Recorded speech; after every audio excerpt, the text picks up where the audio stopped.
많으신 분들이 헌금을 하셨습니다. 다 읽지는 못하고 기도하겠습니다. 하나님 아버지, 울산 대암교회 하나님이 택하신 성도님들, 하나님의 말씀을 사모하고 은혜를 사모하게 하여 주시니 감사를 드립니다. 오늘 이 시간 하나님이 이곳에 찾아와 주셔서 한 사람 한 사람을 만나 주시기를 원합니다. 암이 낫게 하여 주시고, 경제적인 어려움이 해결되게 하여 주시고, 자녀들의 미래가 열리게 하여 주시옵소서. 오늘 많은 성도님들이 하나님의 은혜를 사모하여 기도 제목과 함께 예물을 하나님께 바칩니다. 하나님께서 그 손을 잡아주시고 그 기도에 응답하여 주시옵소서. 기적으로 축복하여 주시옵소서. 예수님의 이름으로 기도하옵나이다. 아멘.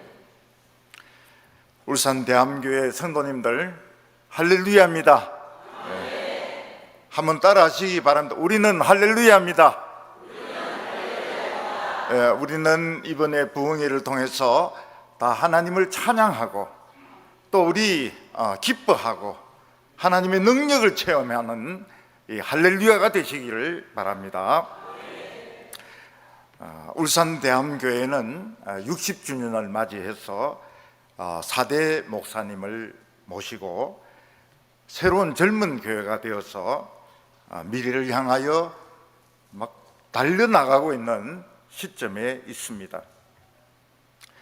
저를 영접하러 나온 장로님께서 저에게 뭐라고 말씀하시는가 하면, 우리 온 교회가 말씀을 사모하고 있습니다. 그래서 이게 무슨 말인가 이랬더니 한 말씀 더 하십니다. 말로 표현할 수 없을 정도로. 이게 이제 경상도 사람들은 억수로 이런 뜻이거든요. 억수로 사모합니다. 제가 그런 인사는 처음 들어봤습니다. 그래서 이 울산 대암교회는 보통 교회가 아니구나, 하나님이 택하신 교회구나, 또 이번에 하나님께서 한 사람 한 사람의 소원을 이루어 주시고 축복해 주시겠구나, 그런 마음이 저의 마음속에 일어났습니다. 우리 김정규 목사님의 목회의 가장 아름다운 부분이 뭔가 하면, 모든 것을 복음의 능력으로 한다는 겁니다.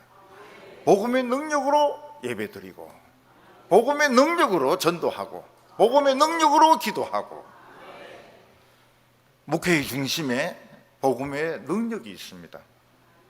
복음, 얼마나 귀한 말씀입니까? 복음.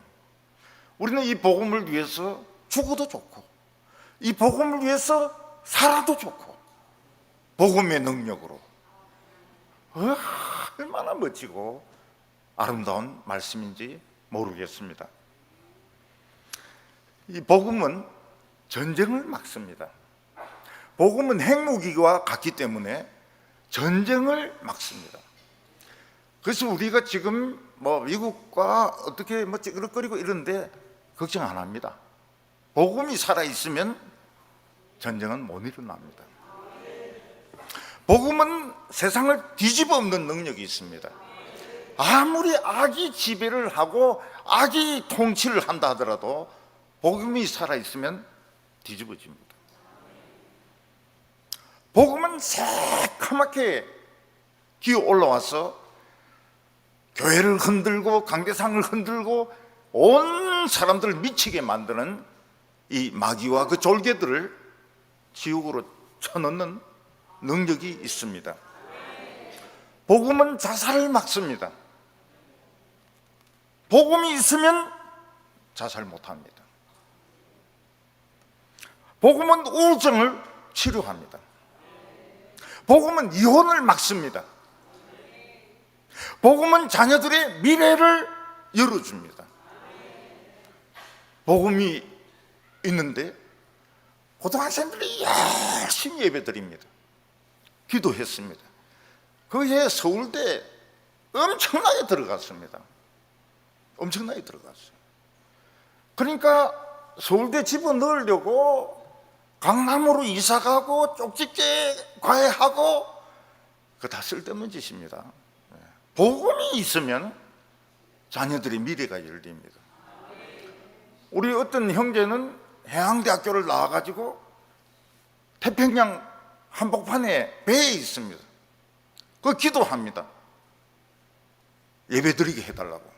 저 이 태평양 한가운데서 답답해 미치겠습니다. 이 기관실에서. 이 형제가 원서를 낸 데가 있는데 그 원서에서 합격 통지가 와가지고 헬기가 와가지고 데리고 가버렸어요. 주일날 태평양에 있을 친구가 떠가서 앉아있는 겁니다. 그래서 내가 날라왔나 헤엄쳐 왔나 귀신이가 물어보니까 기도하니까 헬기가 와서 자기를 데리고 가더라고요. 새 목사님을 청빙하는 것은 새 신부를 맞이하는 것 같습니다. 그래서 교회가 제일 행복할 때가 언젠가 하면 새 목사님 청빙했을 때입니다. 이 행복을 누려야 됩니다. 저도 새 신부 때가 있었는데 늙으니까 미안해. 늙으니까 좀 미안하더라고요. 지금 제일 대한교회가 행복할 때입니다. 늙은 신부보다는 젊은 신부가 낫죠. 근데 이 새 목사님을 모시는 것은 심장 이식 수술을 받는 것 같습니다. 다른 심장을 가져와서 달아놓는 것입니다. 그래서 이 심장 이식 수술을 했을 때는 목사님도 조심해야 되고 교인들도 조심해야 되고 장로님들도 조심해야 됩니다. 심장 수술 받고 그 다음날 마라톤 하고 자전거 타고 이러면 이거 터져서 죽습니다. 많은 것을 요구해서 안 됩니다. 그리고 믿고 기다려야 됩니다. 동부교회 제가 부임을 했을 때 제 목회를 이해할 수가 없죠. 제가 서울 사람 아닙니까? 서울 얘기 담아내기 아닙니까? 까도 속을 알 수가 없죠. 서울 사람들은 교회 부흥에 오라 이러면 가는 쪽으로 가는 쪽으로 해보겠다 그 말이 안 온다는 뜻입니다. 그런데 경상도 사람들은 기다려요. 온다고 했기 때문에. 그래서 이게 거절인지 이게 응답인지 그거 구별을 하면 서울 사람이 되는 겁니다. 근데 경상도 사람은 오늘 부흥이 오나 내가 미친다고 가나 근데 와 있어요. 그러니까 이해가 안 되는 겁니다. 같은 나라인데도. 심장 수술과 같기 때문에 조심해야 됩니다. 한 몇 년간은 조심해야 됩니다. 우리 동부교회 교인들은 교회가 이제 80년인데 제가 3대 목사거든요.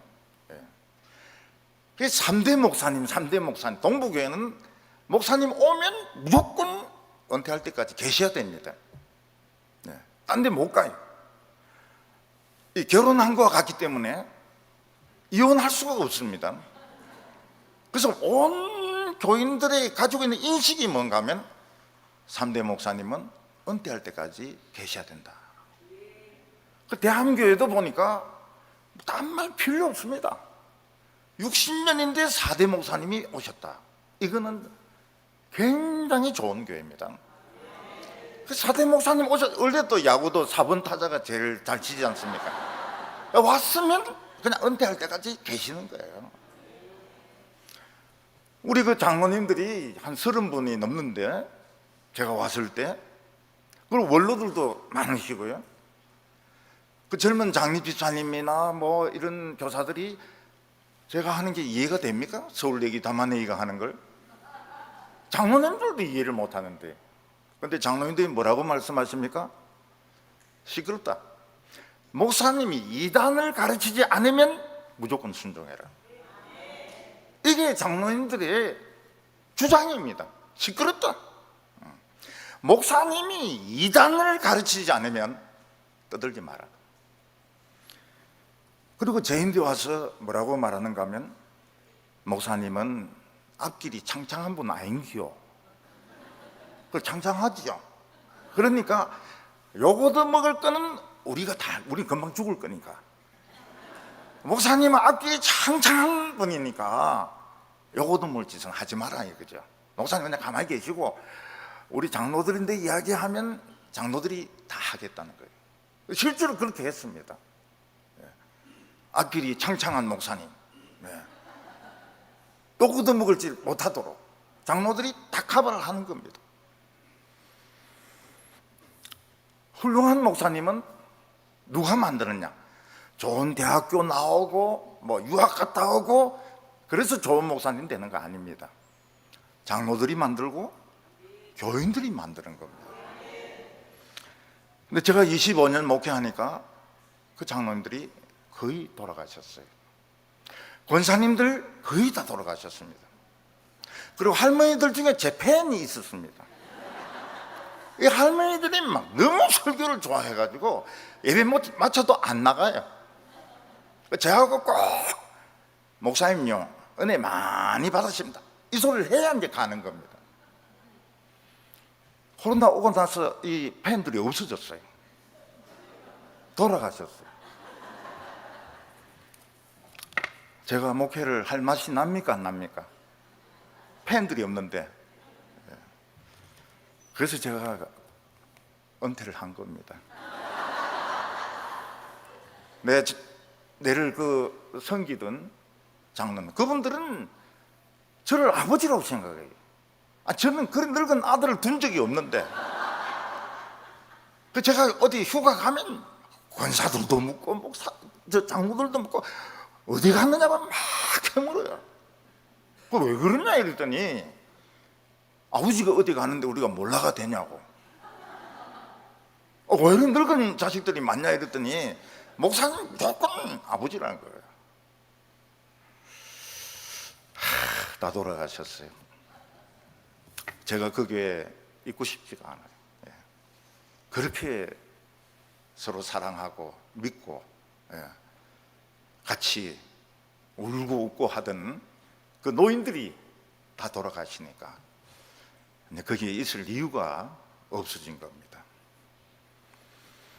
심장 이식 수술과 같기 때문에 무리한 걸 요구하면 안 돼요. 그러면 반드시 심장이 터집니다. 우리 한 사람 한 사람에게는 하나님의 뜻이 있습니다. 그런데 우리는 그 하나님 뜻을 몰라요. 그 하나님의 뜻을 모르고 아무리 좋은 대학 나오고 아무리 돈 많이 벌어도 그 다 인생은 쓸데없는 짓입니다. 아무 의미가 없어요. 우리는 눈이 멀어서 귀가 멀어서 나에 대한 하나님의 뜻이 무엇인지 우리는 모릅니다. 그래서 하나님은 우리에게 어려움을 주셔서 하나님의 뜻이 있는 말씀으로 우리를 막 밀어붙입니다. 집에 누가 돌아가시기도 하고 뭐 집값이 떨어져 가지고 경제적으로 어려움 겪기도 하고 공장에 불이 나기도 하고 교통사고가 일어나기도 하고 우리는 그런 일이 왜 일어난지 모릅니다. 그냥 운이 엄청 나쁜 줄로 압니다. 그렇지만 실제로는 하나님이 우리를 하나님의 뜻으로 밀어붙이고 있는 겁니다. 끝까지 그 하나님의 뜻을 안 믿으면 그 사람 별 볼 일 없는 사람으로 끝나는 겁니다. 근데 눈이 딱 뜨이면서 말씀을 듣고 복음을 듣고 하나님의 뜻에 복종하면 새 인생을 살게 됩니다. 제가 이 흑인 중에서 존경하는 사람이 있습니다. 그 한 사람이 남아프리카 공화국의 넬슨 만델라라는 사람입니다. 이 만델라는 법과 대학을 나온 변호사인데 아프리카 무장단체에 가입을 해가지고 무력을 가지고 흑인들을 해방시키려고 애를 썼습니다. 결국 그게 발각이 되어가지고 감옥에 갇혔는데 그 악명 높은 루손 섬에 있는 감옥에 갇혀서 26년을 거기서 살게 됩니다. 아프리카 교도관들은, 백인 교도관들은 이 만델라를 죽이려고 음모를 꾸몄습니다. 그 죄수들이 뭐라고 이야기하는가 하면, 돈을 먹은 죄수들이죠. 탈옥 준비 다 돼 있다. 당신은 우리 따라가기만 하면 된다. 탈옥하자. 그때 만델라가 생각을 했습니다. 내가 과연 몰래 도망치는 것이 이게 하나님의 뜻일까? 신의 뜻일까? 그래서 거절을 했습니다. 난 도망치지 않겠다. 나는 당당하게 나가겠다. 근데 만약 따라 나갔으면 어떻게 되는가? 100% 죽습니다. 이 저격병을 다 숨겨 놔가지고 나오면은 쏴 죽일 계획이 다 되어 있었던 겁니다. 만델라가 감옥에서 나갈 때 나이가 70세였습니다. 그러나 그는 대통령에 당선됩니다. 그리고 부통령을 백인으로 세웁니다. 그리고 그동안 흑인들을 고문하고 죽이고 학대했던 사람들 전부 다 신고를 받아서 조사를 합니다. 그 대신에 처벌은 안 합니다. 조사는 하되 처벌을 하지 않습니다. 백인들은 처벌 안 하는 게 더 괴롭다는 거예요. 우리를 사형시켜달라, 우리를 처벌해달라, 너무너무 괴롭다. 그렇지만 처벌을 하지 않았습니다. 200년 이상 계속된 남아프리카 공화국의 인종 문제를 만델라가 해결해버립니다. 인종 문제가 없어져 버립니다. 우리는 내가 자신에 대해서 가지고 있는 계획과 하나님이 나에게 가지고 있는 계획이 다릅니다. 만약 우리가 이 하나님의 뜻을 발견할 수만 있다면, 하나님의 뜻에 내 자신을 맞출 수만 있다면 나이가 70이든 80이든 상관없습니다. 새 인생을 살게 됩니다. 미국의 흑인 대통령 오바마는 케냐 외교관 출신의 아버지와 백인 미국 여자 사이에 태어났습니다. 이혼을 해버려요. 오바마는 하와이에 있는 할머니 집에서 크면서, 외할머니 집에서 크면서 죽으라고 농구하고 마약 피우고 이럽니다. 그런데 어느 날 자기가 생각을 합니다. 내가 이렇게 살면 나는 죽는다. 이거는 미친 인생이다. 그래서 생각을 바꿉니다. 죽으라고 공부를 하는 거예요. 죽으라고 공부를 해요. 그래서 하버드 로스쿨을 나오고, 그리고 돈 버는 변호사로 안 갑니다. 시카고의 인권 변호사로 나갑니다. 거기서 사람들의 많은 지지를 얻게 되어서 흑인 최초의 대통령이 됩니다. 그러니까 자기 생각은 죽으라고 농구하고 죽으라고 마약하고 그냥 하루하루 노는 거지만, 하나님은 그에게 아주 원대한 계획을 가지고 계셨던 겁니다. 자기의 마음을 바꾸었을 때 하나님의 계획이 실현되기 시작했습니다. 제가 가르친 제자가 있는데, 저 경상도 지리산 밑에 그 출신입니다. 근데 머리가 좋아요. 그 공부를 잘 해가지고 명문고등학교에 들어갔습니다.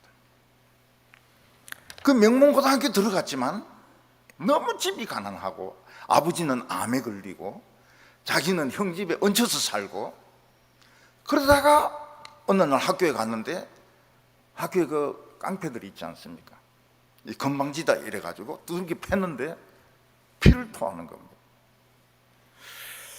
아버지는 암에 걸리고 집은 지질이 가난하고 깡패인데 터져서 또 피는 토하고, 내가 이래 살아가 뭐하냐. 그래서 그 학생은 자살하려고 뒤에 산에 올라가가지고 나무에 이제 새끼줄을 메고 목에 이제 이걸 겁니다. 근데 어떤 할아버지가 나무하고 내려오다가 머리가 피도 안 마른 놈이 새끼줄 가지고 뭘 하고 있는 걸 본 거예요. 그래서 지게 짝대기를 들고 이놈의 새끼 뭐하래 이러면서 막 짝대기 들고 뛰어오니까 이 학생이 생각해 본 거예요. 자살하는 게 더 아프냐, 저 짝대기에 맞아 죽는 게 아프냐. 이 짝대기에 맞아 죽으면 뼈도 못 죽을 것 같은 거예요. 그래서 이거 벗어놓고 막 얼른 도망을 친 겁니다. 못 죽었어요. 자살이고 뭐고 다 때리치운 겁니다. 서울에 있는 어떤 학교에 진학을 했습니다. 그 학교는 수능 우수한 학생들에게 매월 장학금을 주고 학비를 면제시켜주는 그런 제도가 있었는데 장학생으로 뽑힌 겁니다. 그래서 학교 앞에서 하숙을 하는데 옆방에서 노래 소리가 들리는 거예요. 노래 소리가 굉장히 멋있어요.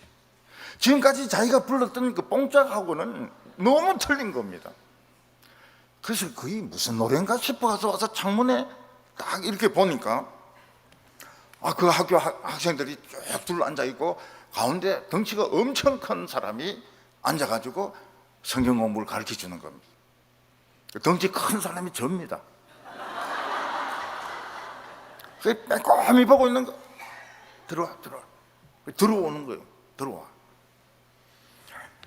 그날 성경 공부가 뭔가 하면 나다니엘이 무화과 나무 밑에 있을 때 내가 너를 보았노라. 근데 이 학생은 이걸 이상하게 적용해요. 자기가 소나무 밑에 있을 때 예수님 자기를 봤다는 거예요. 목에 새끼줄 맬 때 이놈 새끼 뭐하러 할 때 이게 예수님 자기를 본 거라는 겁니다. 열심히 믿어요. 열심히 믿어요. 굉장히 열심히 믿어요.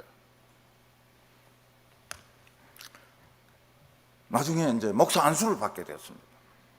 근데 그 집 사람들은 다 불교 사람이 돼가지고 목사 안수가 뭔지 몰라요. 아무도 안 온다는 거예요. 그래서 제가 물어봤습니다. 너가 며칠 안수 받는데 집에서 누가 오냐? 목사 안수란 걸 모릅니다. 식구들 다들 불러놔. 안 불러오면 네가 맞아 죽든지 너 식구들이 맞아 죽든지 자고는 알아서 해라고. 그래서 이제 집으로 갔습니다. 집으로 가가지고 엄마한테 이야기합니다. 제가 며칠 날 목사 안수를 받는데 우리 목사님 그 성질이 굉장히 더럽습니다. 우리 식구들 안 오면은 제 맞아 죽습니다. 그래서 엄마가 물어요. 목사가 뭐고? 절에 가면 법사가 안 있는겨. 법사하고 목사하고 같은 겁니다. 그러니까 엄마가 우리 아들이 그렇게 출세했나? 그럼 가야지. 식구들 다 온 거예요. 목사 안수 받는데.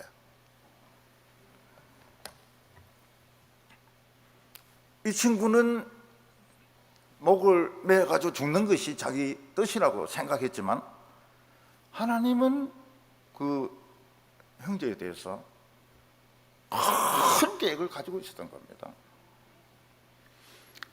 어느 날 제가 다른 데 집회하고 수요일을 좀 일찍 왔습니다. 이 목사가 막 설교를 하고 있어요. 너무 은혜스러워요. 너무 설교를 잘하는 겁니다. 어디서 많이 듣던 거예요. 내 설교에 내 설교. 야, 참 너 설교 굉장히 잘하네. 죄송합니다. 조금 참고했습니다. 좀 많이 참고한 것 같은데 자관 죄송합니다. 잘했다. 굉장히 잘했다고. 지금도 목회 잘하고 있습니다.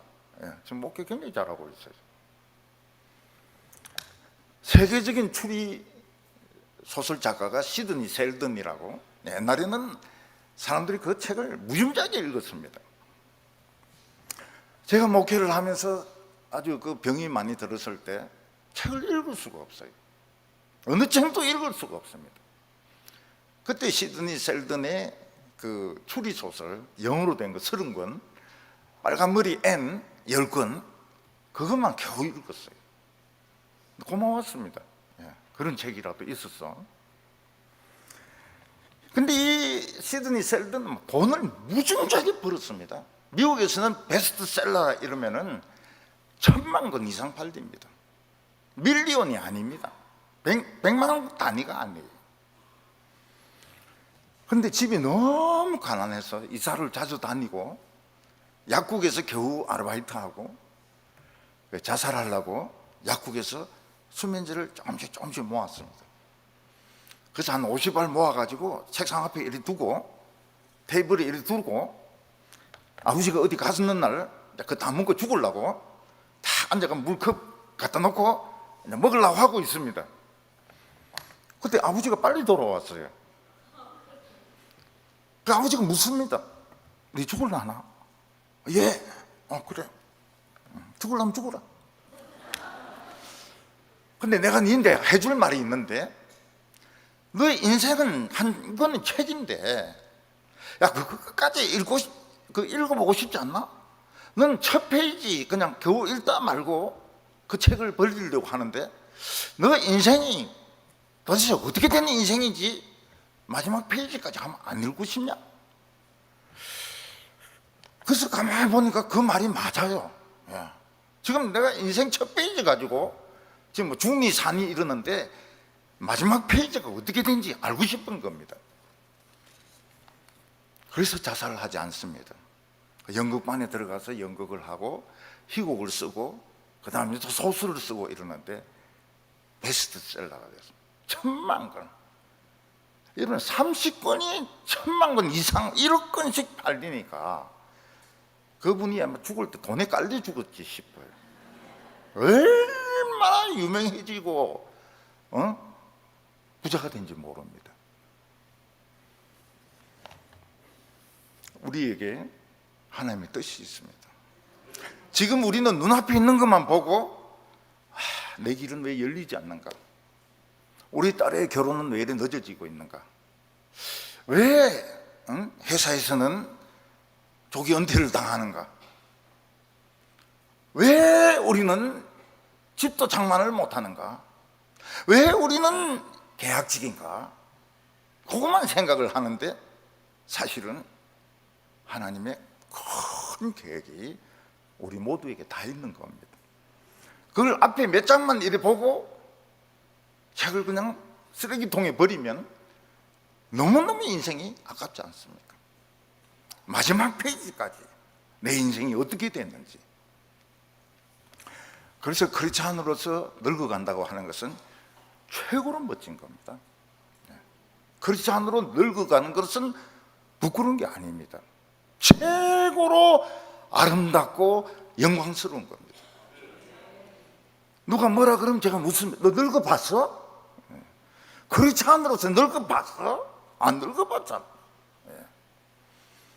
우리는 지금 인생에 지금 중간을 넘어가는 분도 있고 이제 뒷페이지까지 넘어가는 사람도 있습니다. 얼마나 위대하고 얼마나 아름답고 영광스럽습니까? 하나님의 뜻에 자기 자신을 맞추는 사람은 완전히 180도 죄수가 대통령이 됩니다. 알코올 중독자가 장관이 됩니다. 자살하려고 했던 청년이 목사가 됩니다. 완전히 인생이 바뀌는 거예요. 그걸 우리는 못 봅니다. 봐야 돼요. 봐야 됩니다. 오늘 첫 번째로는 우리 인생에 마이너스가 일어날 때가 있다 하는 겁니다. 하나님이 우리를 사랑하시고 우리도 하나님을 사랑하는 대로 불구하고 때때로 일이 잘 안 풀리고 어려움이 닥칠 때가 있습니다. 어떤 청년은 직장에 원서를 아무리 내도 취직이 안 됩니다. 어떤 자매는 결혼이 안 됩니다. 어떤 젊은 부부는 불임이 되어가지고 10년씩 아이가 안 생기기도 합니다. 장사하는 가게에 불이 나가지고 한 푼도 못 건질 때도 있습니다. 암이 생겨가지고 수술받고 항암 치료 받느라고 엄청나게 고생을 해야 될 때도 있습니다. 이런 일이 왜 나에게 닥치는지 우리는 이해가 되지 않습니다.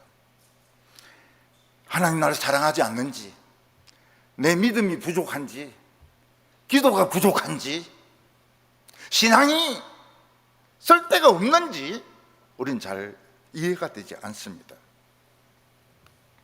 그러나 하나님은 우리 한 사람 한 사람에 대해서 하나님 나름대로 계획을 가지고 있습니다. 막달라 마리아는 7 귀신이 들려서 미친 여자입니다. 귀신 하나만 들어와도 불면증, 히스테리, 막 발작으로 그냥 난리를 치는데 7 귀신이 들어왔으니까 이건 미쳐도 보통 미친 여자가 아닙니다. 자기 뜻은 그냥 이 미친 여자로 살다가 죽는 겁니다.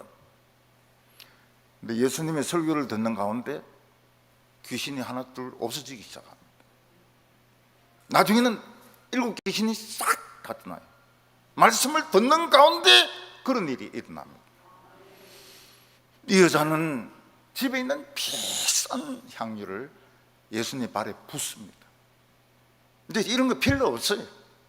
예수님을 알았기 때문에 이런 거 필요 없어요. 그리고 자기 머리털로 예수님의 발을 닦습니다. 여자에게 머리털이 얼마나 중요합니까? 미장원에서 잘못 만졌다가는 이거 완전히 대판 싸움이 일어납니다. 여기는 살려주시고요, 여기는 죽여주세요. 요거를 잘해야 이 미장원이 성공하는 것이지. 서울에 가니까 이 살리고 죽이는데 이게 50만 원씩 하더라고요. 예. 머리털이 그렇게 중요한데 그거로 걸레같이 예수님 발을 닦습니다. 얼마나 변했습니까? 그리고 예수님이 돌아가셨을 때 새벽에 무덤을 찾아갑니다. 그리고 부활하신 예수님을 제일 먼저 만난 사람이 남자가 아니고 여자입니다. 막달라 마리아. 지금도 막달라 마리아라 하면 굉장히 좋은 이름으로 지금 사용되고 있습니다. 옥스퍼드 대학에 보면 그 칼리지가 여러 개가 있거든요. 그 중에 큰 칼리지도 있고 작은 칼리지도 있고 그런데요, 큰 칼리지 중에 킹스 칼리지, 크라이스트 칼리지, 그 다음에 모드린 칼리지. 모드린이 이제 막달라를 말합니다. 막달라를 우리는 막 막달라 이런 식으로 부르지만 외국 사람들은 모들린 이렇게 부릅니다. 모들린. 우리는 이 세상의 달콤한 맛, 돈의 맛, 사랑의 맛, 쾌락의 맛에 빠져서 하나님의 뜻을 모릅니다. 아무리 예수를 믿으면서도 모릅니다. 내가 좀 더 잘되고 내가 좀 더 성공하고 내가 좀 더 유명해지는 그것만 성공이라고 생각합니다. 그래서 하나님은 우리에게 어려움을 주셔서 우리를 밀어붙입니다. 하나님의 뜻에 가까워지도록, 하나님의 뜻을 한번 생각해 보도록 막 밀어붙입니다. 너의 걸음을 멈추고 세상 생각을 멈추고 하나님의 뜻을 생각해 봐라. 그래서 우리에게 어려움이 오는 것은 내 잘못이 아닙니다. 나의 무능이나 나의 집안의 그 부모님의 가난 때문에 그런 게 아닙니다. 우리에게 어려움이 오고 우리에게 가난이 찾아오고 우리에게 실패가 찾아오는 것은 하나님 책임입니다. 하나님이 우리에게 하나님의 뜻을 향하여 밀어붙이는 겁니다. 옛날에 베냐민 지파에 사울이라는 청년이 있었습니다. 이 사울이라는 청년은 다른 사람보다 키도 큽니다. 얼굴도 잘생겼습니다. 그런데 베냐민 지파는 작은 지파입니다. 그리고 이 사울이라는 청년은 내성적인 성격을 가진 청년입니다. 그래서 하나님의 뜻이라고 하는 것은 생각하지도 못하고 하나님이 자기를 안다는 것조차도 생각을 안 했습니다. 하나님은 사울에 대해서 계획을 가지고 계셨습니다.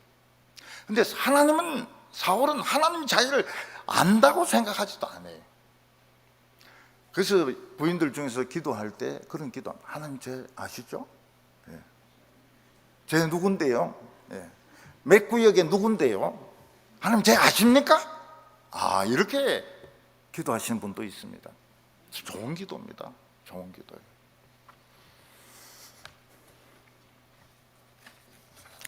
하나님은 사울에 대해서 그냥 집에 있는 농사 하나 짓고 가족이나 돌보는 것을 뛰어넘어서 이스라엘이 블레셋의 압제를 심하게 받고 있었거든요.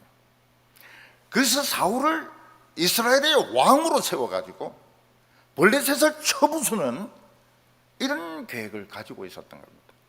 어떤 농사꾼이 아니라 이순신 장군 같은 아주 훌륭한 큰 계획을 가지고 계셨는데, 사울은 그런 계획이 있다는 것을 꿈에도 알지 못합니다. 그래서 하나님은 사울에게 어려움이 생기게 하셨습니다. 그 어려움이 뭔가 하면 사울의 집에는 암나귀들이 여러 마리가 있었습니다. 어느 날 암나귀들이 다 없어져 버린 겁니다. 이거는 굉장한 손실이죠. 굉장한 손실이에요. 사울의 집에 큰 경제적인 어려움이 생긴 겁니다. 9장 3절을 보면 사울의 아버지 기스가 암나귀들을 잃고 그의 아들 사울에게 이르되 너는 일어나 한 사환을 데리고 가서 암나귀들을 찾으라 하며, 성경은 점잖게 되어 있지만은 사울의 아버지의 화가 머리끝까지 났습니다. 이 암나귀들은 기동력입니다. 이스라엘은 산지가 많기 때문에 말보다는 나귀가 훨씬 유용합니다. 짐을 실어 나갈 때도 나를 때도 암나귀들입니다. 사람이 이동할 때도 암나귀들입니다. 암나귀들은 또 새끼를 낳습니다. 그런데 이 암나귀들이 그냥 몽땅 없어져 버린 겁니다. 누가 훔쳐갔는지 자기들끼리 도망을 갔는지 어찌된지 모르지만 암나귀들이 없어져 버린 겁니다. 아버지는 막 화가 머리 끝까지 났습니다. 사울을 불러가지고, 야, 이 키 큰 놈아, 그 멀대 같은 키 가지고 뭘 하고 있느냐? 암나귀들이 다 없어졌는데 넌 나귀도 안 지키고 뭐 하고 있느냐? 이 종 하나를 데리고 찾아온다. 못 찾으면 오지 말든지 만들어가 오든지 자곤 꼭 찾아오더라고. 그래서 사울도 이거 심각하게 생각했습니다. 우리 망했다. 우리는 이제 기동성이 다 떨어졌다. 우리는 물건도 못 나르고 사람들도 어디 못 간다. 암나귀 찾아야 되겠다. 여러분, 어떤 집이 트럭으로 행상을 하는데 도둑놈이 트럭을 몰고 가버려요. 그러면 그 집은 이제 장사를 못 하는 겁니다. 가게를 합니다. 이불 가게를 합니다. 불이 나서 홀랑 다 태워버렸습니다. 그 조그만 가게는 보험도 받아주지도 않습니다. 돈 한 푼 못 건지는 거예요.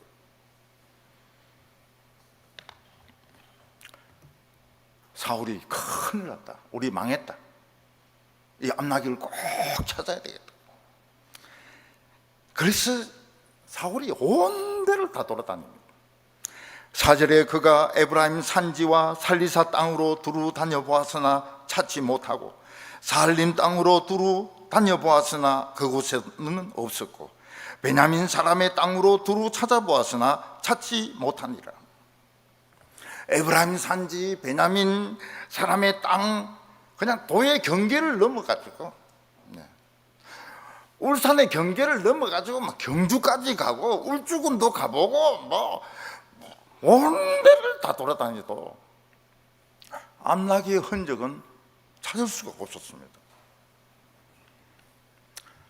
우리는 뭔가 잃어버렸을 때 무슨 생각을 합니까? 하나님이 나를 끌어당기시는구나. 눈에 보이지 않는 힘으로 하나님이 나를 끌어당기시는구나. 이렇게 생각 안 합니다. 나는 왜 이래 운이 없을까? 또 하나님은 이 암나귀들이 탈출할 때 왜 가만히 계셨을까? 하나님을 원망을 하게 됩니다. 그래서 어려울 때 그 사람이 입에서 나오는 말이 그 사람의 신앙입니다. 어려운 일 닥쳤을 때 에이 빌어먹을 이러면 어떻게 됩니까? 그럼 빌어먹을 신앙입니다. 제기랄 신앙입니다. 아니 돈 잘 벌고 뭐 성진하고 이럴 때야 감사합니다, 찬양합니다, 잘하지요.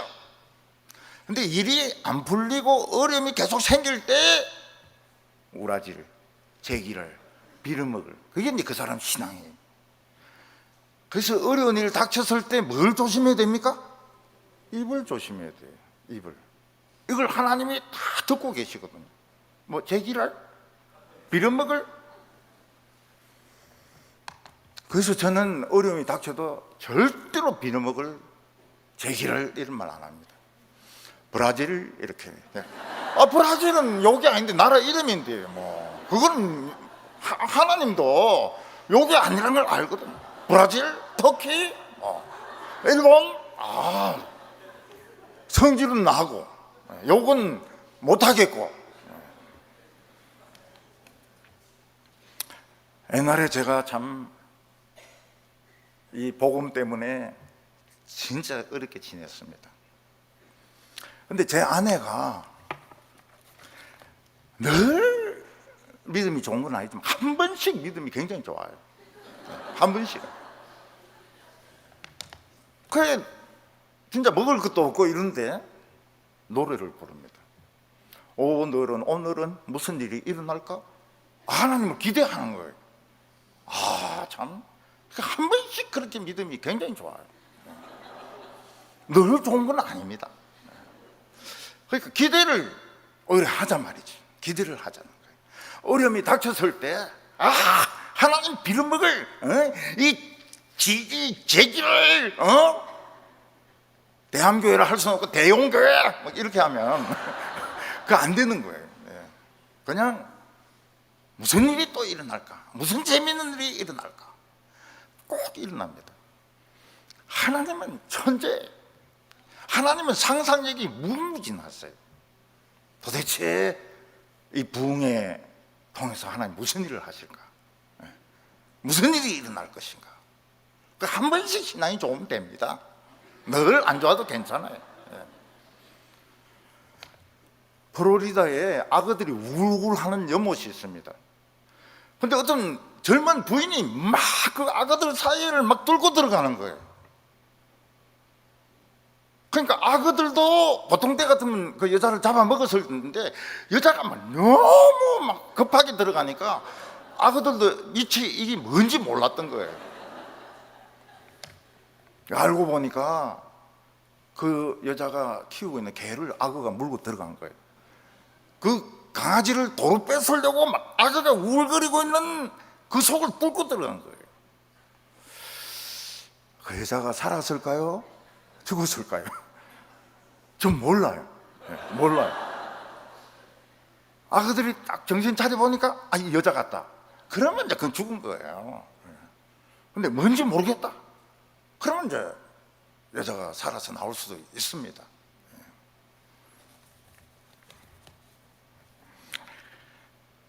어떤 여자는 자기 강아지가 홍수가 나서 내려가니까 끈지로 들어갔다가 죽습니다. 사람들이 다 욕을 하죠. 아니 강아지가 떠내려가는데 왜 주인 아줌마가 들어가서 죽느냐고. 어떤 장로님이 저희한테 그 이야기를 합니다. 자기도 개 키우기 전에는 욕을 했다는 거예요. 근데 막상 개를 키워보니까 자기도 들어가겠다는 거예요. 개가 얼마나 좋은지. 요즘은 개판입니다. 개판. 설교에서 개 이런 말 써도 교인들 숫자 푹 줄어들어요. 꼭 반려견, 강아지님 이렇게 해야지. 교인들이 이 말이 통하는구나 이렇게 하지. 저거 잡아가 국에 넣었으면 좋겠다. 팍 줄어듭니다. 그래 눈치 없는 설교를 하면 안 돼요. 어떤 강아지는 이 심정지가 돼가 숨을 안 쉬니까 막 인공호흡하고 입에 대가 막 불르고 말이잖아. 잘 때도 이불 덮어주고요. 강아지가 얼마나 더운데 이불 덮어줘요. 사람하고 똑같이 취급합니다. 강아지 보고 뭐라고 하면 엄마다, 엄마 이러고. 그럼 자기는 뭐가 됩니까? 개엄마가 되는 거죠. 근데 지금은 그거를 인정을 해야 목회가 됩니다. 이 개새끼들, 이 말만 나오면 교인들은 벌써 뒤에 나가기 시작합니다. 기도하고 나가자 안 합니다.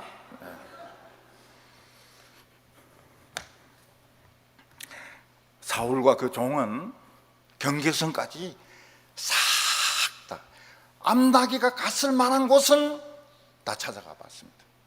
아마 암나기들이 강에 떠내려가고 있으면 사울이 들어갔을 거예요. 없습니다. 어디에도 암나기는 없습니다. 우리가 일이 안 풀릴 때는 절벽에서 떨어지고 있는 겁니다.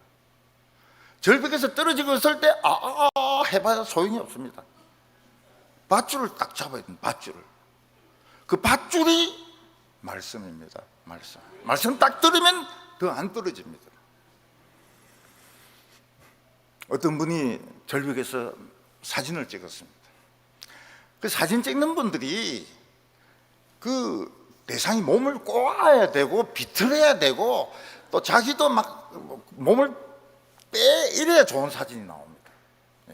정상적으로는 좋은 사진이 안 나와요. 그래도 한 200카트 찍으면 한 장 정도 나옵니다. 쓸만한 게. 사진이 쉽지가 않아요. 어떤 사람이 절벽에서만 몸을 꼬고 털고 이러다 떨어져 버렸어요. 그런데 나무에 딱 걸린 겁니다. 옷이. 이거 살아야 되겠는데 어떻게 해야 삽니까? 우리나라가 IT 선진국 아닙니까? 이 사람이 나무에 달린 채로 스마트폰 꺼내가지고 119에 전화를 겁니다. 지금 절벽에서 떨어졌는데 구해주세요. 119에서 출동을 했습니다. 절벽에서 떨어졌다는데 사람이 없어요. 그래서 다시 전화를 겁니다. 떨어진 사람 어디 있냐 이러니까 나무에 걸려 있다는 거예요. 안 보인다 이러니까 이 스마트폰으로 빛을 비춰지는 거예요. 그러니까 저 중간에 걸려 있구나. 그래서 119가 그 절벽이 올라가 밧줄 타고 내려와 가지고 그 사람을 건져 주었습니다. 그 사람을 살린 것이 무엇입니까? 밧줄입니다. 구급대의 밧줄입니다. 나뭇가지입니다. 우리에게는 이 나뭇가지가 있어요. 하나님의 밧줄이 있습니다. 이게 말씀이고 설교입니다. 우리나라가 얼마나 살기 좋은 나라인지 사람들 잘 모릅니다. 우리나라는 와이파이가 안 터지는 데가 없어요. 여러분 미국 영화 보세요. 이게 안 터지가지고 막 지붕 위에 올라가고 산꼭대기에 올라가고 이러는데 그 선진국이 아닙니다. 우리나라는 막 온 데서 다 터집니다. 그 아기들이 그리 좋아하는 게 뭡니까? 스마트폰입니다. 어떤 아기가 겨우 기는데요, 자기 아버지 등 뒤에 있다가 이걸 파고 나와가지고 팔을 제치고 앞을 보고 막 웃는데 스마트폰 보고 웃는 거예요. 길을 가는데 어떤 애가 막 그렇게 찡찡 짜는 겁니다. 저는 왜 저렇게 찡찡 짜냐? 엄마인데 스마트폰 내놔라고. 우리 여성 중창단이 있습니다. 여성 중창단이 이제 예배 시간에 산부 예배 때 막 특송을 합니다. 근데 애가 엄마 따라 올라왔어요. 그 엄마가 애인데 줬습니다. 스마트폰 가지고 게임하고 놀아라고. 근데 이게 안 열리는 거예요. 그 엄마는 지금 막 옷 입고 막 찬송 부르는데 이놈이 막 찡찡거리는 거예요. 그러니까 엄마가 얼마나 속이 상합니까? 젊은 엄마가. 근데 노래 부르다가 이제 그거 스마트폰 열어주고 이제 노래 다 불렀어요. 근데 그 옆에 복도에서 애 잡는 소리가 나는 겁니다. 그냥 죽여놔요, 죽여놔요. 이놈아, 엄마가 노래 부르는데 이 스마트폰 켜라고 해! 막 패니까 애가 막 죽는다고 우는 거예요. 참, 우리나라 그런 나라. 애기들까지 이 스마트폰에 뭐 중독이라는 말 하고 싶지 않아요. 참 얼마나 좋아하는지 모릅니다. 저희한테 전화가 왔습니다. 장모님이 전화를 했어요. 그래서 장모님이십니까? 왜? 뭐 이런데 애가 장난치는 거예요. 이런 나라가 우리나라입니다. 우리나라. 이런 배민이, 배달의 민족이 새벽 2시까지 통닭을 날라다 줍니다. 이런 K-팝이 장난이 아니에요. K-팝이 그냥 애들이 춤추고 노래 부르는 이 정도가 아닙니다. 제가 중국에 저 안에 내륙 지방에 가니까 커피숍에서 그 서빙하는 아가씨들이 한국말로 안녕하세요. 그래 인사를 해요. 안녕하세요. 그래서 나는 조선족인 줄 알았어요. 그래서 네 한국은 마? 네 한국 사람이냐? 이러니까 아니래. 중국 언니라 그래. 중국 사람이라 그래. 그럼 너 어떻게 그렇게 한국말을 할 수 있느냐 물어보니까 K-팝 가수들을 쫙 외우는 겁니다. 그때 제가 깨달은 게 그거예요. 선교하는데 뭐 선교가 원론이고 신학이 필요 없다는 거예요. K-팝 가수만 쫙 외우면 이 선교가 저주로 되는 겁니다. 제가 우리나라에 와가 부목사들 다 불렀습니다. 이제 선교가 공부 필요 없다. K-팝 가수하고 노래만 다 외워놓으라. 그러면 저절로 된다고. 막 그때부터 막 K-팝 노래 막 외운다고 난리가 난 겁니다.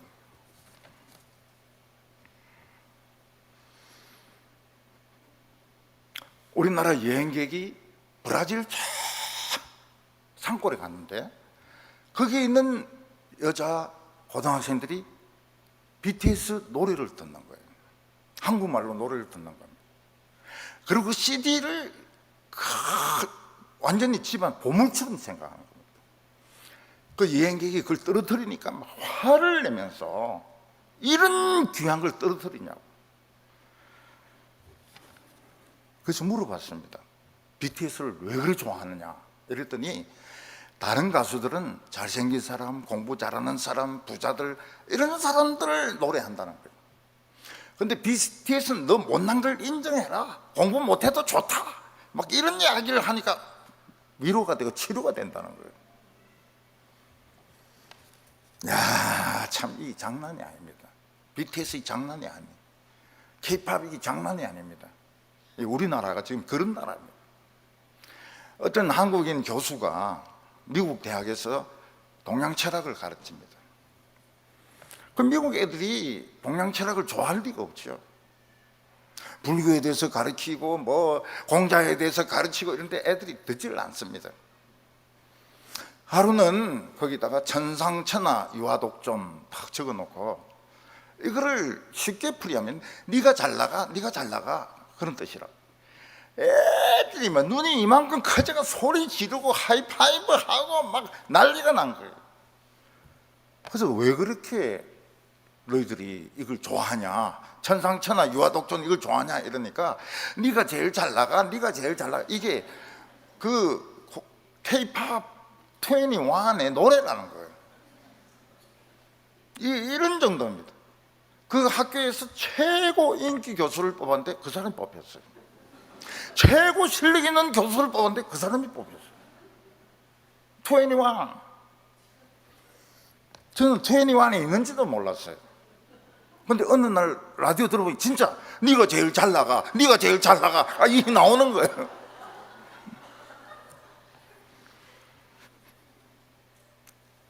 우리에게 진짜 한 사람 한 사람에게 하나님 놀라운 축복이 있습니다. 말씀을 사모합니다. 나 그런 말 처음 들어봤어요. 부흥회를 준비하면서 우리는 전부 말씀을 사모합니다. 우리 교회는 막 난리가 났습니다. 그런 말 처음 들어봤어요. 우리 동부교회도 그런 정도는 아니었을 겁니다. 이스라엘 백성들은 하나님의 놀라운 뜻을 생각하지 않고 그 광야가 어려우니까 자꾸 애굽으로 돌아가려고 합니다. 그래서 하나님이 돌려, 하루를 1년으로 쳐서 돌려, 40년을 막 돌려버리는 거예요. 그래서 나이 든 사람들은 다 죽습니다. 2명만 들어가요. 가나안 땅에 2명만 들어갑니다. 이 세상에 아무리 어려운 시험도 60만 명 중에서 2명만 합격하는 시험은 없습니다. 하나님의 나라는 그렇게 어려운 나라입니다. 60만 명 중에서 2명만 합격합니다. 하나님의 뜻을 믿고 순종한 사람은 딱 2명이었습니다. 여러분, 젊은 청년들이 시간이 많다고 생각합니다.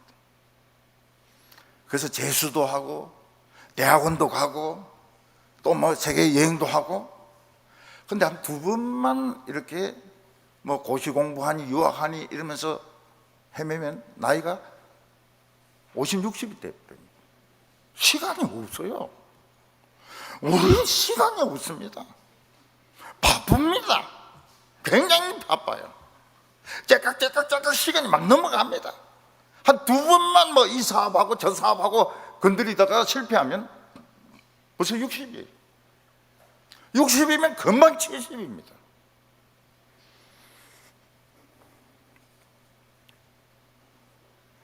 모세는 하나님 말씀으로 돌아가는데 40년 걸렸습니다. 애굽에서 왕자로 있다가 자기가 이스라엘 사람이라는 걸 압니다. 그래서 애굽 그 노예 감독 하나 죽이고 도망쳐서 40년을 돌아다닙니다. 하나님의 말씀을 듣는데 40년이 걸립니다. 말씀을 듣고 난 뒤에 어떻게 됩니까? 400년 동안 잠들었던 하나님의 약속이 살아납니다.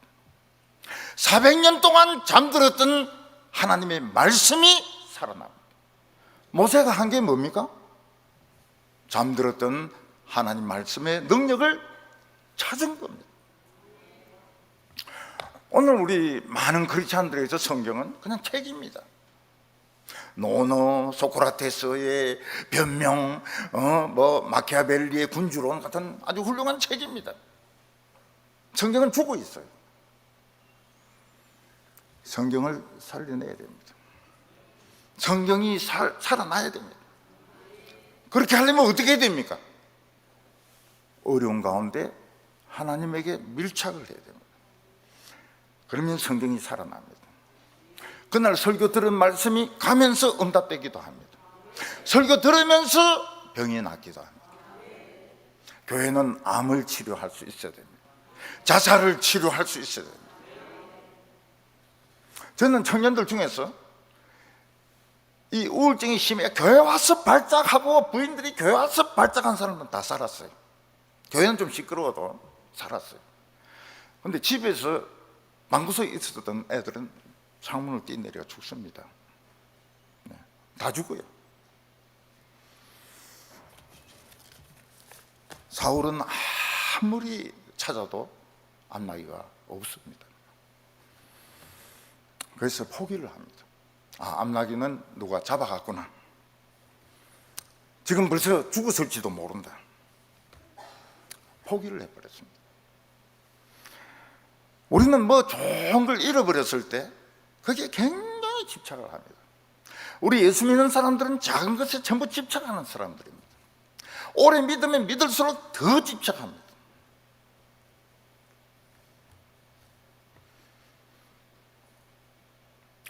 어떤 집에 도둑이 들어와서 뭐 훔쳐가면 다른 사람이 다 도둑으로 보입니다. 저 집 살까? 저 권찰일까? 저 이웃 사람 저놈일까? 다 도둑으로 보여요.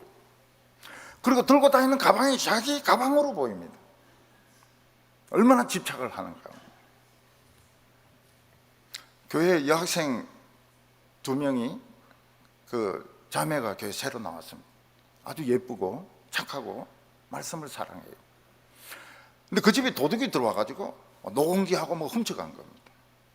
그 예수 안 믿는 아버지가 뭐라고 말하는가 하면, 너희들이 교회 나갔기 때문에 재수가 없어서 도둑이 들었다. 교회 나가지 마라.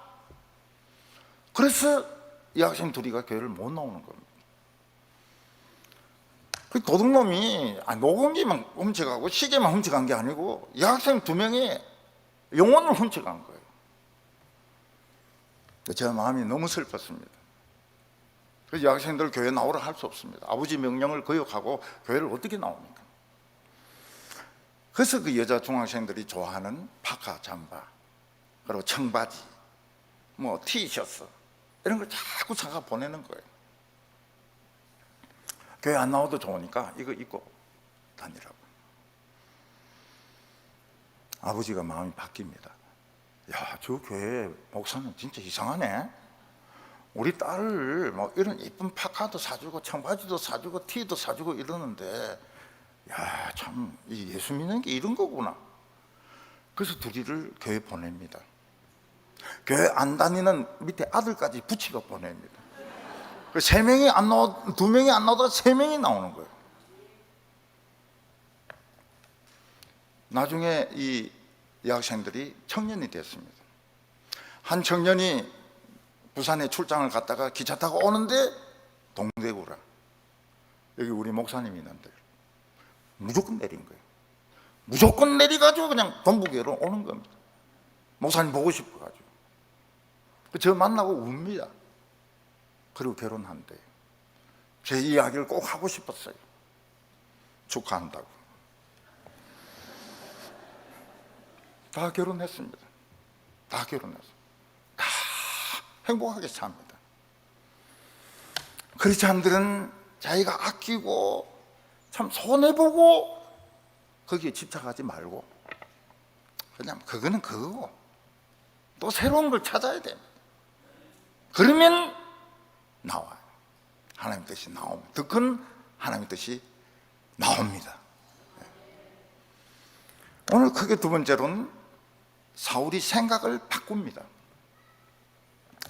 사울이 아무리 나귀를 찾아도 나귀를 못 찾으니까 포기를 하고 그냥 집에 돌아가려고 합니다.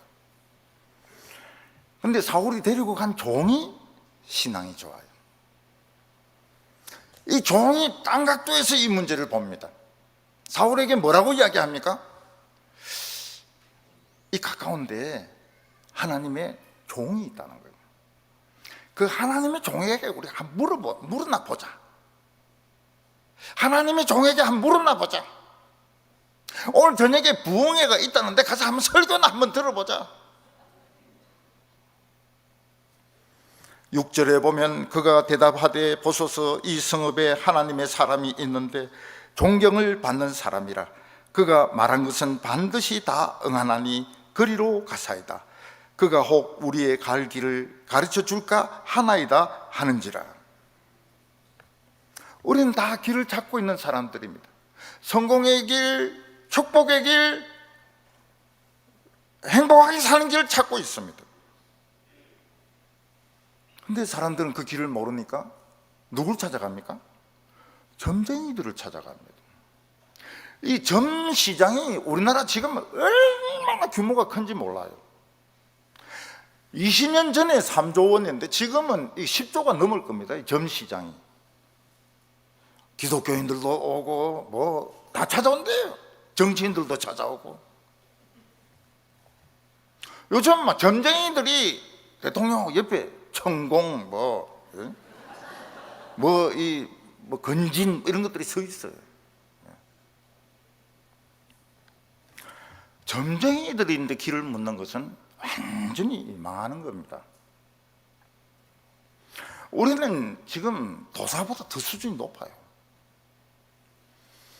제가 처음에 동북에 부임을 했을 때 제일 나이 많은 장로님이 저를 붙들고 막 한 3시간 이야기했습니다. 그것도 토요일 날.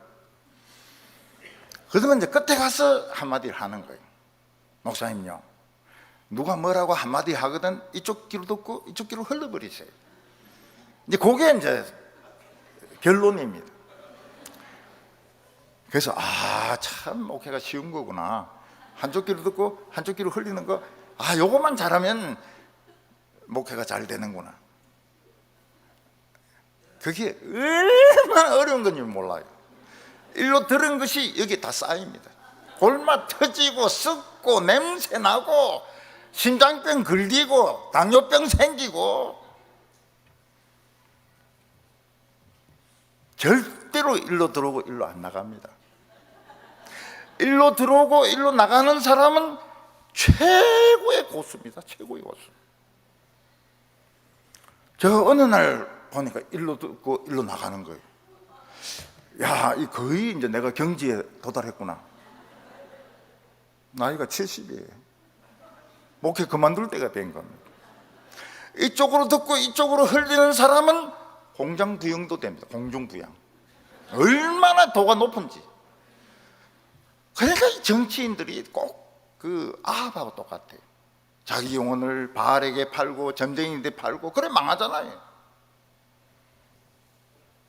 이 사울의 종은 하나님의 종에게 물으러 가죠.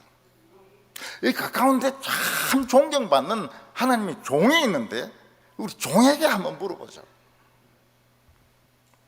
우리는 자기의 길을 찾습니다. 누구에게 물어봐야 됩니까? 하나님의 말씀에게 물어보는 것이 길을 찾는 겁니다. 하나님의 말씀을 듣지 않으면 영원히 길을 찾지 못합니다. 사울이 들어보니까 괜찮은 생각이에요. 그냥 집에 가는 것보다도 하나님의 선지자에게 들어보면 좋을 것 같아요. 근데 선지자인데 가려고 하니까 체면이 말이 아닌 겁니다. 왜냐하면 그 암나기 찾는다고 돈을 다 써버렸습니다. 아니, 이 초라한 모습으로 어떻게 하나님의 종을 찾아갑니까?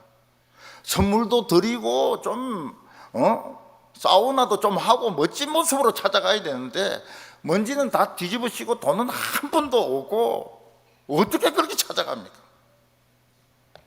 창피해서 못 가겠어요. 못 가겠다고 합니다. 자존심 때문에. 우리가 하나님께 돌아가는데 마지막 걸림돌이 자존심입니다. 남들이 나를 어떻게 생각하겠나? 목사님이 나를 어떻게 생각하겠나? 그래서 가고 싶어도 못 가는 겁니다. 렘브란트라는 화가가 그린 그림 중에 돌아온 탕자라는 그림이 있습니다. 탕자가 아버지께 돌아와서 무릎 꿇고 탁 안깁니다. 이 탕자가 아버지께 돌아오는데 마지막 걸림돌이 된 것은 자존심이었습니다. 내가 사업에 성공해서 크고 멋진 마차를 타고 왔어야 되는데 이 거지 아버지 돈 다 털어가지고 써버리고 완전 거지가 돼가지고 이게 무슨 꼴이고 내가 아버지 아들도 될 자격이 없다. 자존심. 근데 자존심 내세우면 굶어 죽습니다. 그래서 자존심을 버리고 아버지께로 옵니다. 아버지, 저는 아들 아닙니다. 전 종이 되려고 온 겁니다. 이게 놀라운 생각의 변화입니다. 헨리 나우엔이라는 천주교 신부가 있습니다. 화란 신부인데 이 화란의 분위기가 개신교하고 또 천주교하고 좀 비슷한 그런 때가 있었습니다.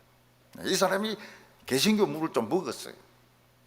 그래서 이 사람이 렘브란트의 돌아온 탕자 그림을 보고 필이 딱 꽂힌 겁니다. 저거구나. 우리 모든 인간에게 필요한 건 저거구나. 자존심을 버리고 체면을 버리고 거지 모습 그대로 아버지께 돌아오는 거구나. 그래서 렘브란트가 이 그림 진본을 보려고 러시아의 상테스부르크를 찾아갑니다. 거기 진본이 있습니다. 거기서 그 경비하는 사람인데 잘 이야기를 해가지고 하루 종일 그 그림만 봅니다. 돌아온 탕자. 책도 씁니다. 돌아온 탕자. 우리 인간에게 필요한 것은 자존심 버리고 체면 버리고 거지의 모습으로 아버지께 돌아와서 안기는 것이다. 사울은 선지자께 가려고 하니까 체면이 딱 걸리는 겁니다. 돈이 없어요.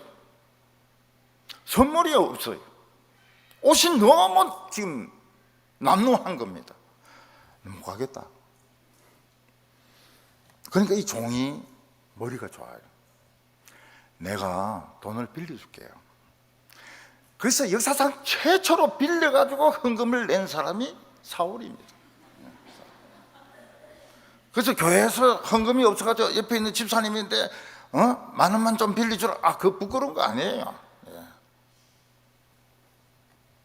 우리는 어렸을 때 이 헌금함을 돌리지 않습니까? 헌금 이 주문을 돌리지 않습니까? 그러면 종이돈하고 동전하고 소리가 딱 틀린 겁니다. 종이돈은 소리가 안 나는데 동전은 짤랑 소리 내는데 전 교인들이 다 아는 거예요. 저건 동전 낸다는 걸. 그래서 제가 목사님 찾아갔습니다. 이 주머니 이 잠자리채 우리 시험 든다고. 이걸 좀 딴 방법으로 바꾸자고 이랬더니 무슨 소리 하냐? 우리 어렸을 때는 접시를 돌렸느니라. 전 교인이 다 보는 앞에 접시를 올렸는데 지금 많이 봐주고 있다는 거예요. 그래서 아무 소리도 못하고 물러났죠. 돈 빌려가지고 예물을 준비했습니다. 사울이 뭐라고 하면 네 말이 옳다. 내가 빌려서 예물을 바치고 선지자를 만나겠다고. 우리는 만나는 사람이 중요합니다. 누구와 만나서 이야기하는가? 세상 사람 만나가지고 7,000원짜리 하는 커피 마시면서 2시간, 3시간 떠들면 시험 듭니다. 1년 제자 훈련 받은 거 다 날립니다.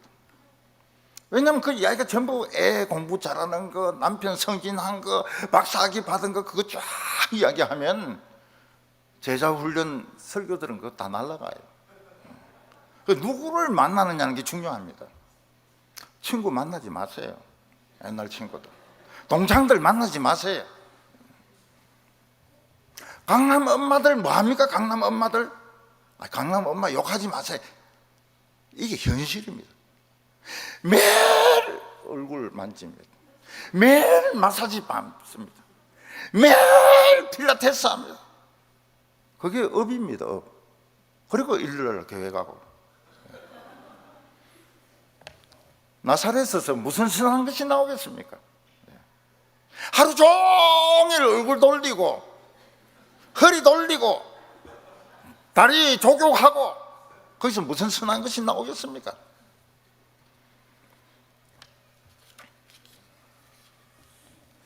종은 신앙적인 이야기를 합니다. 선지자를 만납시다. 부흥회 갑시다. 부흥회 갑시다. 남편이 안 간다. 그러면 바지 입혀주고 양복 입혀주고 성경책 막 들어주고 교회 옵니다. 맨 뒷자리에 앉아 있습니다. 점점 앞으로 와요. 난저 맨 앞에 와서 막 찬송 부르더만 선교사로 나간다는 거예요. 그거 말리려면 또 얼마나 힘든지 몰라요.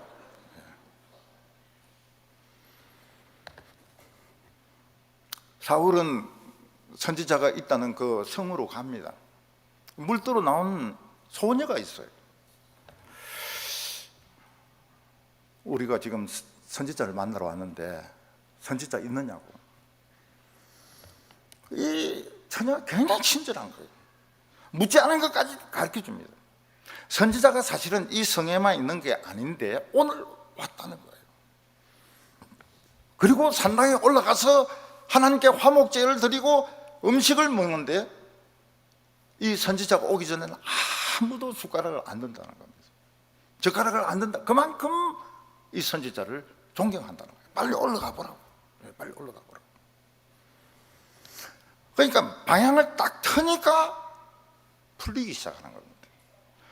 옛날 우리 밀가루 푸대, 그 다음에 시멘트 푸대 풀 때 그 끝을 잘 잡고 당기면 썰어 풀립니다.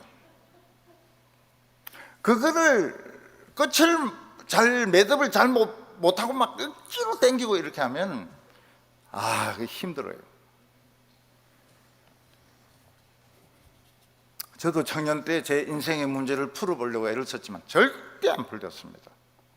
근데 방향을 딱 바꾸니까 싹 풀리는 거예요. 쏘르륵 풀리는 겁니다. 경제적인 어려움도 없어집니다. 진로의 문제도 없어집니다. 염려 걱정도 없어집니다. 풀리니까요. 사울이 올라오기 전에 하나님은 사무엘에게 이야기를 합니다. 내일 한 청년이 올 거다고. 베냐민 땅에서 오는 청년이 오는데 암나기 때문에 굉장히 걱정하는 표정으로 올 거라고. 그 청년에게 기름을 부어서 이스라엘의 왕으로 삼으라고. 이게 하나님의 뜻이었습니다. 사울이 성문에 들어가니까 수염이 허연 노인이 있습니다. 묻습니다. 선지자가 어디 계십니까? 내가 선지자라. 내가 선지자라. 산당에 올라가라. 그리고 거기서 같이 식사하자고 이야기를 합니다. 일이 풀리기 시작하는 거예요. 오늘 저희들도 마찬가지입니다. 아무리 애들의 공부 문제를 풀고 남편의 문제를 풀고 집 문제 풀고 막 하려고 해도 안 풀립니다. 그런데 어느 날 방향을 딱 바꾸면, 하나님의 말씀을 듣고 은혜 받으면 풀리기 시작해요. 안 풀릴 이유가 없습니다. 하나님이 해결하시는데 안 풀릴 이유가 없어요.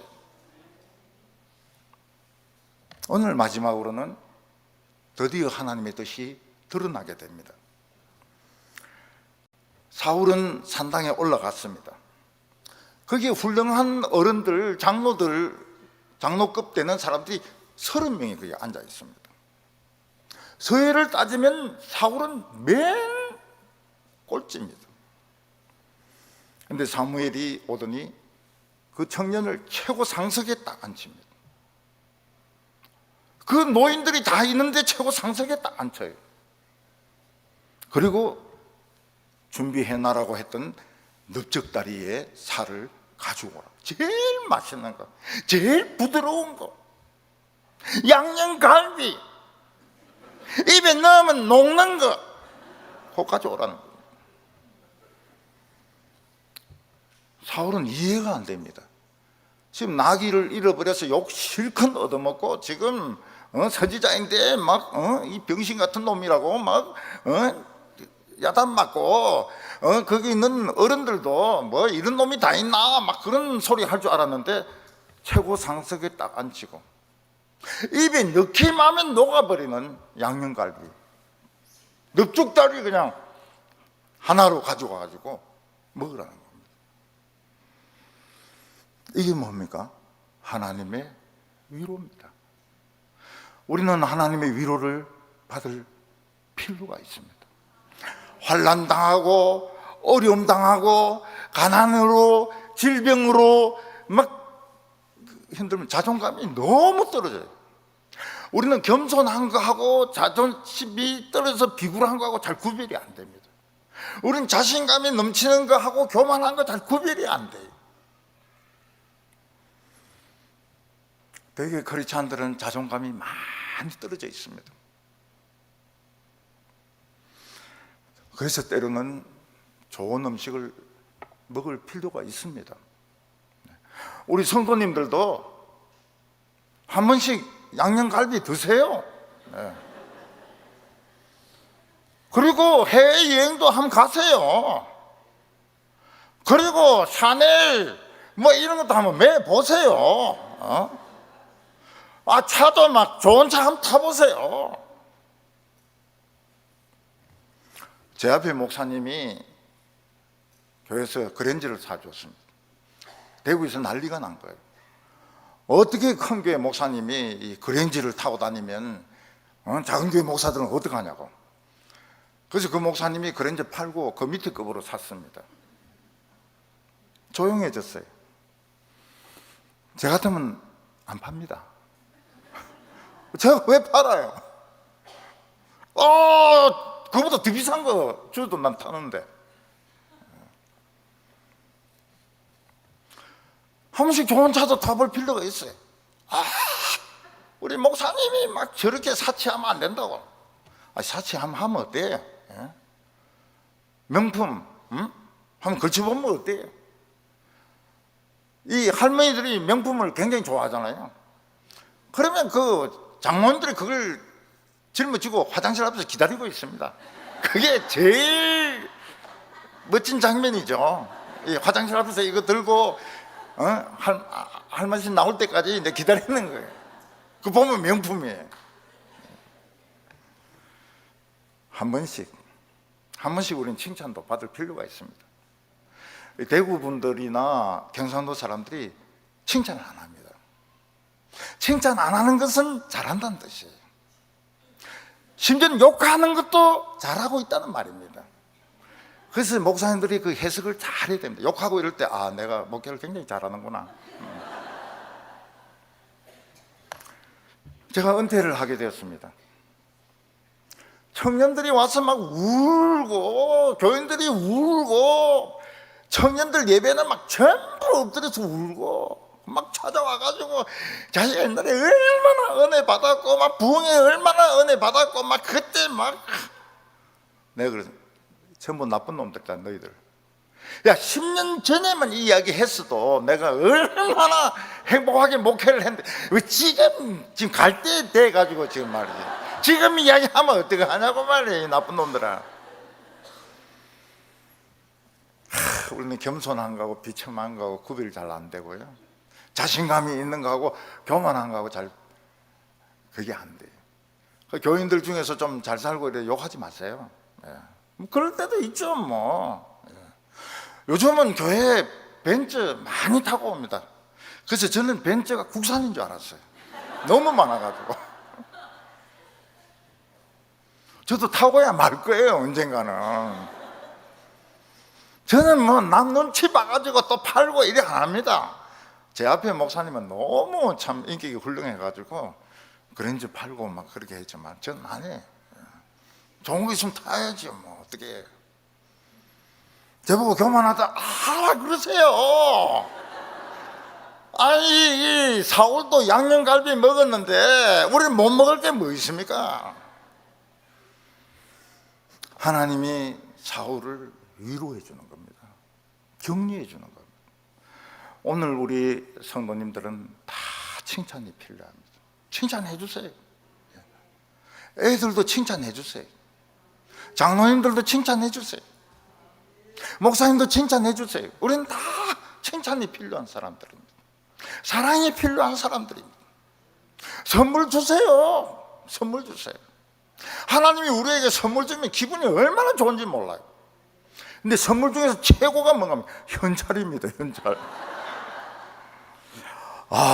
목사님이 어떻게 그 강대상에서 돈을 그렇게 밝히십니까? 내 돈 밝히는 거 봤어요? 한 번도 못 봤잖아요. 근데 기분 좋은 걸 어떻게 하냐고. 솔직하게. 얼마나 위선적인지 몰라요. 돈 같은 거 필요 없어요. 이러면서 내려가면 돈 막 헤아리고 이러거든요. 요셉이 애굽의 총리가 됐습니다. 바로가 최고 좋은 옷 그리고 사슬, 이게 이제 총리라는 뜻입니다. 황금 사슬, 그리고 왕의 두 번째 가는 마차에 태워가지고 퍼레이드를 합니다. 그리고 애굽에서 최고 엘리트 제사장의 딸하고 결혼을 시킵니다. 왜냐하면 요셉은 노예였고 감옥에 죄수로 있었기 때문에 자상이 노예고 죄수입니다. 그 엘리트들, 그 명문대 출신들 말 듣습니까? 안 듣습니다. 아무도 말 안 듣습니다. 자존감을 세워줘야 되는 거예요. 자존감을 세워줘야 자신감을 가지고 정책을 밀어붙이는 겁니다. 하나님은 나귀들 다 잃어버리고 풀이 죽어가지고 그냥 야단 맞을 것만 생각하고 있는 사울에게 최고로 맛있는 넓적다리 고기를 딱 갖다 줍니다. 최고로 높은 상석에 앉게 해줍니다. 늘 그럴 필요는 없고요. 한 분씩.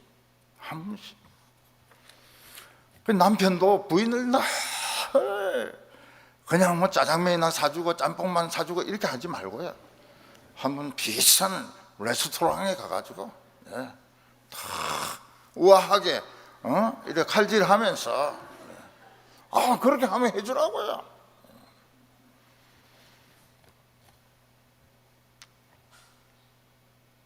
사무엘 선지자는 사울에게 이야기합니다.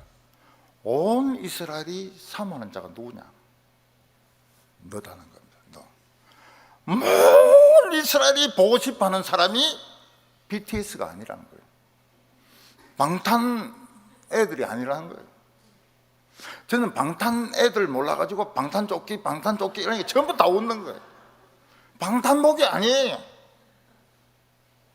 연사마가 아닙니다. 너다는 거예요. 일본 사람들이 연사마를 진짜 얼마나 대단하게 생각하는지, 남편이 자기 부인을 기쁘게 하기 위해서 이 티셔츠에 연사마 얼굴 그려진 거 찾는다고 서울 백화점 다 돌고 경기도 백화점 다 들고 대구 백화점까지 왔는데, 대구에 연사마 얼굴이 새겨진 티셔츠가 몇십 장 있는 거예요. 그걸 다 사갔어요.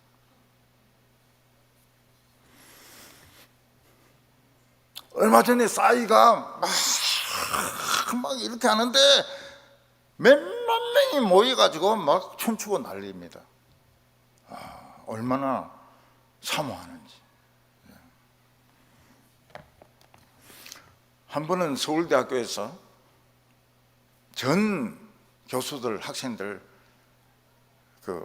예배 드린다고 제배 와서 설교를 하라는 거예요. 저 설교하러 갔습니다. 너무 조금 왔어요. 한 200명 정도. 그리고 옆에 무슨 가수가 왔습니다. 언덕에 애들이 막 새까맣게 앉아 있는 거예요.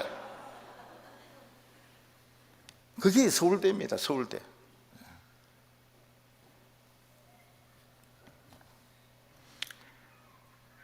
하나님이 말씀하신 제일 인기 있는 사람, 제일 사람들이 보고 싶어하는 사람 누구냐? 너다는 겁니다. 우리 성도님들 자기라고 한번 생각해 보세요. 우리 교회에서 거울아 누가 제일 이쁘니? 거울아 우리 교회에서 누가 제일 인기 있니? 백설공주. 그래 됩니다. 그래 돼요. 예뻐져요. 예뻐지고 존귀해지고 고상해지고 이뻐지고 그래 됩니다. 피부는 좋아지고 얼굴은 젊어지고 이러면 한국 여성들은 진짜 복받은 여성들입니다. 미국 여성들은 30 되면 벌써 이 얼굴이 늙어요. 고등학교 때 그때가 제일 이쁩니다. 그때 제일 애들이 타락을 해요. 대학생만 돼도 벌써 이 얼굴이 질깁니다. 종아리가 질겨요. 말다리 같이. 근데 우리나라는 60대도 안 늙어요. 처녀 같아요. 그래서 한국 처녀하고 결혼하는 미국 애가 인사로 왔습니다. 그래서 복받은 여자다. 복받은 신랑이다. 이러니까 왜 그러냐 그래요. 한국 여자는 늙지를 않는다. 전부 사라족이기 때문에 60대도 그냥 30대 같이 보인다고. 증거를 보여줄게. 이 처녀 엄마를 봐라. 처녀 엄마. 처녀가 할머니가. 우리 전부 복받은 사람들입니다. 여자들은 복받은 여자들입니다. 남자들은 복받은 놈들입니다. 하나님이 사울에게 이런 계획을 가지신 것은 사울이 똑똑하고 잘나서 그렇습니까? 아닙니다. 그냥 하나님이 좋아서 그렇게 하시는 거예요. 그래서 사울이 나는 암나기도 못 지킨 놈이다. 나는 정말 쓸모없는 놈이다. 그런데 하나님이 나에게 기름을 부으셨다. 좋다. 내가 한번 끝까지 하나님 말씀 붙들고 한번 나가보겠다. 다윗보다 더 훌륭한 왕이 됩니다. 그런데 나중에 자꾸 불안해해요. 쫓겨날 것을 염려합니다. 결국은 타락합니다. 점쟁이를 찾아가요. 무당을 찾아가요. 결국 비참하게 죽습니다. 왜요? 믿지 못했어. 하나님이 나를 사랑한다는 걸 믿지 못해가지고. 우리 대한교회 성도님들 믿으시기를 바랍니다. 나는 사랑받을 자격이 있습니다. 나는 이뻐질 이유가 있습니다. 모든 교인들이 좋아하는 사람은 냅니다. 그냥 믿으면 돼요. 믿으면 돼. 믿으면 삽니다. 불안해하면 망합니다. 전쟁이 찾아가면 망합니다. 하나님 말씀 들으면 풀리기 시작합니다. 사무엘이 뭐라고 말하면 암나기들은 왔다는 거예요. 너는 변하여 새 사람만 되면 된다는 거예요. 너 성령 받고 변하여 새 사람 되라. 그러면 아무것도 걱정할 게 없다고 말합니다. 말씀 들으면 성령이 오십니다. 성령이 오신 증거가 뭡니까? 미쳐가 날뛰는 게 아닙니다. 내 마음이 좀 따뜻해지면 이 성령이 오신 겁니다. 눈물이 조금 날라 그러면 그 성령이 오신 거예요. 예배 드리는데 설교가 재미있습니다. 웃깁니다. 그 성령이 오신 거예요. 우리는 자꾸 성령이 오시면 미칠까 싶어서 걱정을 합니다. 내가 지금 안 그래도 좀 비정상인데 여기서 더 미치면 어떻게 되나. 저도 그것 때문에 안 미치려고 몸부림을 얼마나 치는지 몰라요. 그 걱정하지 마세요. 눈물 반방울 흘린 것도 이게 성령이 오신 겁니다. 오늘 예배 드리는데 기분이 좋아요. 설교가 이해가 돼요. 성령이 오신 겁니다. 이제부터 하나님 역사가 시작될 줄로 믿습니다.